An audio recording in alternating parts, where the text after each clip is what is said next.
How do you develop team culture within your organization? It's a great question, first off. At the fundamental level, the work has to be engaging and it has to be right for the people. Because you can have as much rah-rah environment as you want, you can have all the different gaming and fun and thrills, but if at the end of the day people are not genuinely interested and engaged in what they're doing, then I think what will happen is there will be atrophy within the business. Beyond that, the notion of building trust, expecting results, I think allowing people to feel comfortable with what they're doing, and also to allow them to understand that they can make mistakes. And again, before we talked about small failures and big failures. Now, obviously, we can't afford a lot of big failures. However, small failures are part of the game of learning.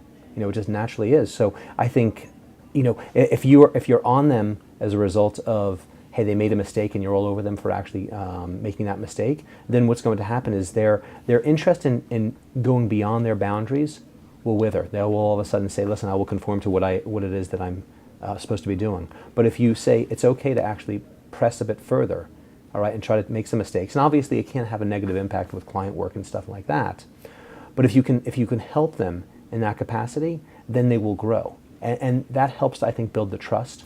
There's also the whole notion of introducing some type of gaming theory, all right, and that is, how do you introduce some level of healthy contention, to inspire people to say how it is that they can better themselves and hold people accountable in terms of, contest things along that line. So I think that's a fun dimension.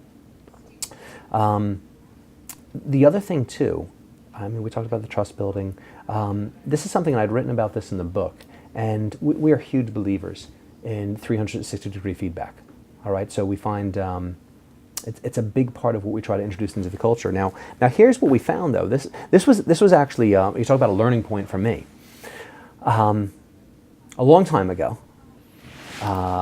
we had a crew in. The company was a certain size. This is before we were involved with SharePoint, and we actually had a guy from Finland in, and he'll go nameless, but great guy.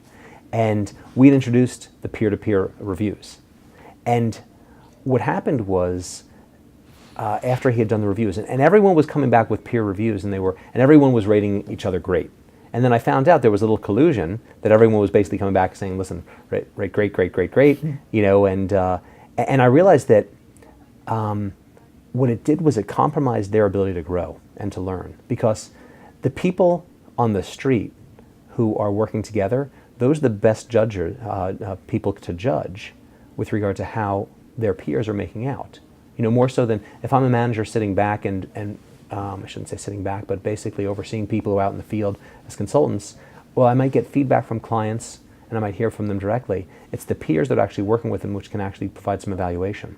So I find that the peer evaluation becomes pretty critical. But when everyone was actually rating everyone very highly, I found it actually compromised the integrity of course, the peer ratings. So what I did was I instituted a factor. And it had bite, it had real bite, because what basically took place is I said, if I or your manager find that you are giving inappropriate gradings to people, then your bonus will be cut down to 25% of what it otherwise would be. It was a huge financial impact, alrighty, and it changed the behavior. But more importantly, what happened was we said, what we're trying to do is we're trying to allow people to learn how to grow from others. And I said, as long as you can construct an environment where people feel comfortable expressing that, then it's a phenomenal vehicle for growth. I like the idea. I might even apply it within my own organization. Yeah. I think it makes a big difference, and you need to set the tone though. Mm-hmm. I think that's a key piece of how this has to work. The guy from Finland came back and he basically said, I cannot provide opinion on anybody else, and he was the hardest guy to get over. Mm-hmm. But ultimately, when he was able to get some constructive feedback from some others without it being attacking, he said this has really been an incredible and helpful experience, and it really changed things for him.